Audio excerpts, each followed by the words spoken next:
picture this, right? It's exactly 3 p.m. Oh, boy. Yeah, you know the feeling. Yeah. You had a completely normal, seemingly healthy lunch just a couple of hours ago. Right.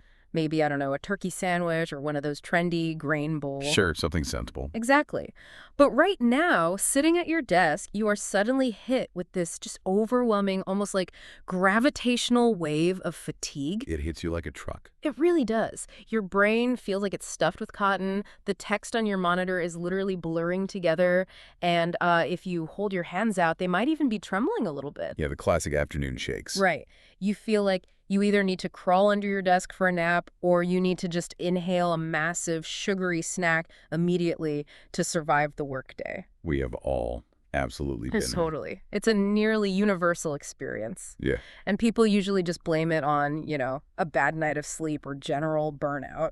Which makes sense, but what's actually happening inside your body at that exact moment is, well, it's a highly complex cascade of cellular panic. And that hidden microscopic panic is exactly what we are decoding in today's deep dive. It's fascinating stuff. It really is. We're looking under the hood at the mechanics of blood sugar, energy crashes, and metabolic decline. But more importantly, we are exploring the actual physiological hacks you can use to outsmart this whole system. Yes, the hacks are the best part. For sure.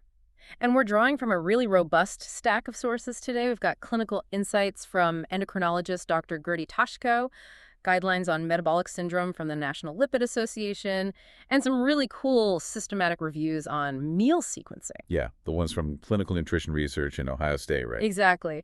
Plus, we're bringing in a few deep dive articles on cellular metabolic decline and the reality of GLP-1 medications. And, the overarching theme across all these sources is actually incredibly empowering. Right, because we aren't looking at this to convince you to eat less or, go on a miserable restrictive diet. No, never. That is definitely not the goal here. It's entirely about understanding the machinery of our bodies. Exactly. So, to figure out why we crash so hard in the afternoon, we have to start at the very beginning of the assembly line, which is how energy actually gets into our cells. Right, because if the energy doesn't get inside the cell, it really doesn't matter how nutrient-dense your lunch was. Yeah.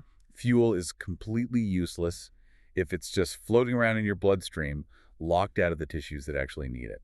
One of the sources we reviewed, a really straightforward diabetes education video, used an analogy that visualizes this perfectly. The key and lock analogy. Yes. So think of the hormone insulin as a physical key. Its entire job is to unlock the doors of your cells to let sugar, meaning glucose, inside so your body can burn it for energy. Simple enough. Right. And in type 1 diabetes, the body's factory, the pancreas, just completely stops manufacturing those keys. Right, there's no keys at all. But in type 2 diabetes, or even in just early insulin resistance long before a clinical diagnosis, you might have fewer keys, but more critically, the keyhole itself is rusty. And what's really fascinating here is the exact biochemistry of that rust. Yeah, break that down for us. Well, we casually think of rust as just, inevitable wear and tear over time. But biologically, it is a very specific type of toxic buildup. It's called ectopic lipid accumulation. Ectopic meaning the fat is just in the wrong place. Precisely. You have excess fats, specifically a type called triacylglycerols. Okay. And your body starts storing them in places they were just never meant to be, like inside your skeletal muscle cells and your liver cells. So fat is getting stuffed into muscle and liver cells. Right. And inside those non-fat cells, the lipids break down into toxic intermediates. The two main culprits researchers point to are called DAGs, which is diacylglycerols, and ceramides. Okay, hang on, you're losing me a little bit. Fair enough, it gets technical. Yeah, so we have these toxic broken down fats, the DAGs and ceramides, just sort of sitting inside the muscle cells. What are they actually doing to the physical lock on the cell door? So they basically act like a molecular short circuit. These DAGs and ceramides trigger an enzyme called protein kinase C, or PKC. Okay, PKC. Right. PKC then rewires the insulin receptor from the inside. In a healthy functioning cell, when the insulin key binds to the outside of the receptor, the inside of the receptor phosphorylates, or activates, tyrosine residues. Tyrosine. Exactly. That specific signal is what opens the door. Yeah. But when PKC gets involved, it forces the receptor to phosphorylate serine instead of tyrosine. Okay, let's unpack this. Phosphorylating serine instead of tyrosine. That is pretty dense. There's a bit of a mouthful, yeah. To go back to our physical lock analogy, it sounds like this ectopic fat acts exactly like someone shoving a massive wad of chewing gum into a padlock. That is a perfect way to look at it. Right, so the insulin key still physically fits into the slot on the outside of the cell, but because of the gum, the serine phosphorylation, the biochemical tumblers absolutely refuse to turn. Exactly, they're jammed. So the door stays shut, and all that glucose is trapped outside in the bloodstream. The key is in the lock, but the communication signal is just completely dead. And because the blood glucose is now trapped and the levels are rising, your pancreas actually panics. It doesn't know what's going on. Right. It senses the high sugar and assumes it just hasn't sent enough keys, so it pumps out even more insulin, creating this state of chronic compensatory hyperinsulinemia. Okay, so if the cell doors are jammed shut and the sugar is trapped in the blood, how does that translate to me shaking at my desk at 3 p.m., desperately wanting a donut? It seems backwards, right? Yeah, I mean, a high blood sugar level shouldn't make me feel starved for energy. It shouldn't until the overcompensation kicks in. We can actually turn to the clinical notes from Dr. Tashko here. Okay, yeah. He explains this mechanism perfectly through a concept called reactive hypoglycemia. See, a healthy pancreas releases insulin in a very precise, elegant two-phase system. 2 phases, got it. When you take a bite of food, there's an immediate, rapid, first-phase burst of stored insulin to cap the initial blood sugar spike. Okay. Then, a slower second-phase release gently stabilizes everything over the next couple of hours. It's a highly controlled, measured response. Normally, yes. But when you have that early insulin resistance, when the locks are jammed with DAGs and ceramides, that delicate, rapid, first-phase release is just completely lost. Because of the rust. Exactly. The pancreas is struggling to read the signals through the rest. So blood sugar spikes rapidly and aggressively after your meal. Oh, I see. The pancreas finally wakes up to what's happening, goes into full-blown panic mode, and responds with a massive, delayed second-phase flood of insulin. So it's a massive overcorrection. A giant tidal wave of late insulin. Right. And this wave aggressively shoves whatever glucose it can out of the blood, dropping your blood sugar so fast and so hard that your central nervous system interprets the sudden plunge as a literal survival crisis. Wow. And here's where it gets really interesting, looking at Dr. Tashko's clinical breakdown. He makes a fascinating distinction between the 2 types of symptoms you feel during that terrible crash. Right, because it's not just one uniform feeling of being tired. Exactly. He divides them into adrenergic symptoms and neuroglycopenic symptoms. This distinction is crucial because it translates the biochemical chaos into the physical sensations you're actually experiencing at your desk. So let's look at the adrenergic symptoms first. These are essentially your body's alarm bells. The panic buttons. Right. Your blood sugar is plummeting at an unnatural speed, so your adrenal glands just dump adrenaline and cortisol into your system to force your liver to release emergency stored energy. Which feels terrible. It does. That sudden adrenaline surge is exactly why you get the shakiness, the heart palpitations, the sudden anxiety, and, the clammy hands. Your body thinks it's dying. Literally. Yes. You feel like you're in physical danger because biochemically your body thinks you are starving to death in real time. And then you have the neuroglycopenic symptoms. Break that word down for us. Sure. Neuro refers to the brain, glyco is sugar, and penic implies a deficiency. So your brain is a massive energy hog. It relies almost exclusively on a steady stream of glucose to function. When that delayed insulin wave aggressively clears the sugar out of your blood, your brain is literally running out of fuel. Which perfectly explains the intense brain fog. Yes. The sudden, overwhelming drowsiness where you just want to put your head down on the keyboard. And of course, the urgent cravings for sugar or simple starches. Your brain is screaming for the fastest possible fuel source to keep the lights on. So you aren't lacking willpower. No, not at all. You are experiencing a full-blown neurometabolic crisis caused by a delayed insulin avalanche. And all of that chaos, the whole roller coaster, stems from the molecular rust. The ectopic fat inside the muscle and liver cells? Which leads to the obvious question. Right. If this rust is the root cause of the roller coaster, where is this toxic fat coming from in the first place? How is it even finding its way into my muscles? We have to look at a foundational biological concept called the portal theory. It basically requires us to completely change how we think about body fat. Because not all fat is created equal. Exactly. The fat located just beneath your skin, subcutaneous fat, is relatively safe. Okay. It does exactly what it's supposed to do, which is act as a stable storage depot for extra calories. It just sits there quietly. But visceral fat is a completely different story. That's the belly fat. Right, but specifically the deep abdominal fat that wraps tightly around your internal organs, your liver, your pancreas, your intestines. Okay. Visceral fat is highly unstable. It actively lipolyzes, meaning it is constantly breaking down and dumping free fatty acids and highly inflammatory cytokines, like TNF-alpha, directly into the portal vein. And a portal vein is basically the circulatory superhighway that mainlines blood from the gastrointestinal tract directly into the liver. So your liver is being constantly bombarded by this toxic, high-concentration stream of fats and inflammation. That sounds awful. It is. The liver gets overwhelmed, and that overload directly causes the ectopic lipid accumulation we talked about earlier. So the liver starts storing fat where it shouldn't. Exactly, and the cascading dysfunction just takes off from there. And this visceral fat mechanism is the absolute engine behind what the medical community calls metabolic syndrome. Oh, absolutely. Looking at the National Lipid Association guidelines, metabolic syndrome isn't a single disease. It is a terrifying cluster of issues, including high triglycerides, low HDL, which is the good cholesterol, high blood pressure, and high fasting glucose. And they all trace back to this central issue of visceral fat and the resulting insulin resistance. If we connect this to the bigger picture, it fundamentally changes how we need to view abdominal weight. Visceral fat is not dormant storage. Not at all. It is an active, toxic, inflamed endocrine organ that is driving systemic metabolic decay from the inside out. And one detail from those guidelines that really stood out is how global health organizations define the criteria for metabolic syndrome. Oh, right, the waist circumference stuff. Yeah, they specifically adjust the danger zone measurements for waist circumference based on ethnicity. Which makes sense. The physical threshold where visceral fat becomes metabolically toxic varies significantly across different genetic backgrounds. Oh. So there is absolutely no one-size-fits-all visual for metabolic health. Relying solely on a mirror or a standard BMI chart can be dangerously misleading.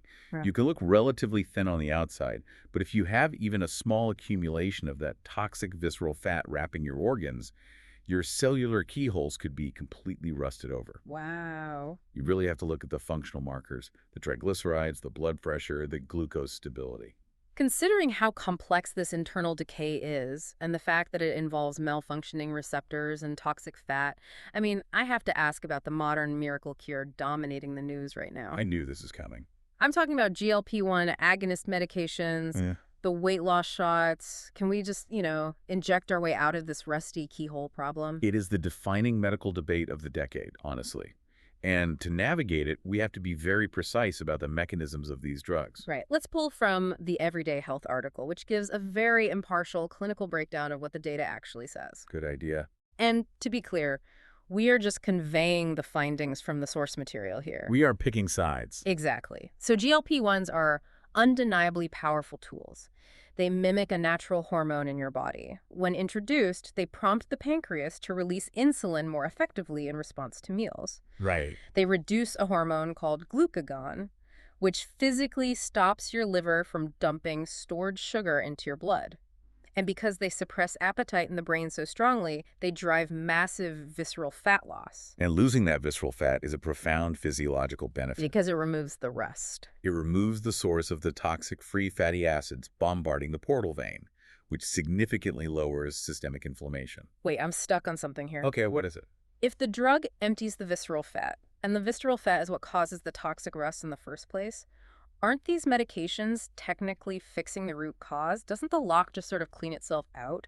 This raises an important question, and it's where the clinical reality gets pretty complicated. The endocrinologists highlighted in the Everyday Health source clarify that GLP-1s do not permanently reset the cellular machinery. Oh, they don't. No, they don't magically repair the insulin resistance at the receptor level.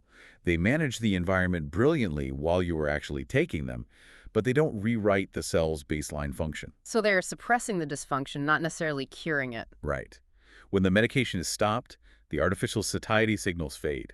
The appetite returns, the weight usually returns, and the visceral fat rebuilds. And we're back to square one. The moment that portal vein gets flooded with free fatty acids again, the DAGs and ceramides come right back, and the keyholes rust over. To build resilient, permanent metabolic health, the underlying physiology has to be addressed through lifestyle interventions. Which brings us to the most exciting part of this deep dive, the hacks. Yes, the good stuff. If we need a natural physiological fix to clear sugar out of our blood when our cells' front doors are jammed with gum, how do we do it? If the insulin key doesn't work, what's the solution? We use a back door. A back door. I love this. It's amazing. That back door is an enzyme called AMPK. This stands for AMP-activated protein kinase, and it is a fundamental energy sensor built right into your cells. So how do we actually trigger it, though? Through physical activity. When you contract your skeletal muscles by going for a brisk walk, doing some squats, carrying heavy groceries, your muscle cells burn cellular energy. Okay. They convert ATP, which is full of energy, into AMP, which is depleted. That sudden low-energy state inside the cell sounds a massive alarm, and that alarm triggers AMPK. So it's literally a manual override switch for a broken electronic door. Yes, it bypasses the insulin receptor entirely. When AMPK is activated by muscle contraction, it doesn't care if the lock is rusted with ectopic fat. It just ignores it. Totally. It doesn't care if there's no insulin circulating in the blood. AMPK signals the GLUT4 storage vesicles, which are the physical doors that let glucose in, to move directly to the cell membrane and pull glucose out of the bloodstream. You can literally clear a blood sugar spike without needing a single drop of insulin. It's incredible. That's a massive loophole in our biology. And then it gets even better. Regular activation of this AMPK pathway through exercise solves a long-standing medical mystery called the athlete's paradox. Oh, what's that?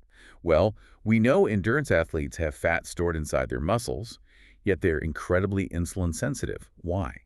Because regular exercise physically reorganizes those toxic lipids. Oh, wow. It takes the DAGs and ceramides and safely packages them away from the cell membrane. It effectively cleans the rust right out of the lock. So you're never entirely at the mercy of a malfunctioning insulin response as long as you're willing to just move your muscles. Exactly. But we promised we wouldn't just tell you to go to the gym. Right, there's more. You can also hack the front door of the cell. And you can do it without changing what you eat, simply by changing the order in which you eat it. This brings us to meal sequencing, or structural nutrition. It is arguably one of the most effective, accessible tools in metabolic health. Our sources from Ohio State Health and Discovery and the Systematic Review in Clinical Nutrition Research map this out beautifully. The rule is basically simple, right? Eat your vegetables first, then your protein and fats, and save your carbohydrates for the absolute end of the meal. Yes, and the clinical evidence supporting this is really robust. The Systematic Review highlighted a fascinating trial by Sun and colleagues in Singapore. I loved reading about this one. It's so clear. They gave participants the exact same meal of vegetables, chicken, and rice. But when the participants ate the vegetables first, followed by the chicken, and the rice last, it significantly lowered their blood glucose spikes at the 15, 30, and 45-minute marks compared to eating everything all mixed together. It's the exact same calories and the exact same macros, just a different sequence. Exactly. Another trial by Kurotobi in Japan found that starting a meal with non-rice dishes lowered the entire blood sugar curve over a full 4-hour window. That's huge. You're shaping your entire afternoon's metabolic profile with the very first bite of food you take. So what does this all mean? How does eating a pile of broccoli before your pasta actually change the biochemistry of your blood sugar? It comes down to fiber. Right. When you eat those vegetables first, the soluble fiber in them hits your stomach and creates a viscous, thick, almost gel-like matrix. It sounds kind of gross, but it's magic. It really is. This physical barrier slows down gastric emptying. It acts like a net, catching the carbohydrates you eat afterward and releasing them very slowly into your intestine. You're replacing a sudden, violent flood of glucose with a slow, steady trickle. Which is exactly what we want. Because the sugar enters the blood gradually, the pancreas never panics. No reactive hypoglycemia. Right. There is no massive, delayed, second-phase insulin dump, which means there is no 3 p.m. crash. But the benefits of that fiber matrix go way beyond just slowing down digestion, don't they? I do, yeah. If you consistently hit a threshold of about 10 grams of soluble fiber in a meal, that fiber travels down to your lower gut. Your gut bacteria ferment it into molecules called short-chain fatty acids, or SCFAs. These fatty acids then stimulate specialized L cells in your gut to naturally release your body's own endogenous GLP-1. Wait, my body makes its own GLP-1? It absolutely does. So by Simply eating your Brussels sprouts before your potatoes, you are naturally stimulating the exact same hormonal pathway that pharmaceutical GLP-1s target. Yeah. You're giving your gut microbiome the structural materials it evolved to process, which prompts the body to regulate its own appetite and insulin response. It shifts the entire paradigm. You move away from restrictive dieting and calorie counting and move towards structural optimization. You are putting the body's machinery in a position to actually succeed. We have covered a massive amount of microscopic ground today. Oh, really have? But if you look at your day, it's not about overhauling your entire life. It's about recognizing that abdominal visceral fat is driving this toxic cellular rust, Yeah. but you have manual overrides. Very powerful overrides. Taking a 10 to 15-minute walk right after a meal triggers that AMPK switch, clearing glucose without needing insulin. And simply eating your veggies before your carbs builds a physical fiber matrix that stops the reactive hypoglycemia crash before it can even start. It just proves that small physiological levers can dramatically alter your metabolic trajectory. I want to leave you with one final provocative thought to mull over. Okay, let's hear it. We've talked extensively today about how visceral fat acts as an inflammatory trigger that ruins your insulin signaling. Right. But we also know that modern, chronic psychological stress causes our bodies to pump out massive amounts of cortisol. Oh, yeah. Cortisol is huge. Could a constantly stressed, overworked brain be biochemically tricking your body into a state of insulin resistance, even if your diet is totally flawless? That is a scary thought. Does your body actually think that a stressful email from your boss requires a massive glucose spike to survive the threat? Wow. That really highlights how deeply interconnected our neurobiology and our metabolism truly are.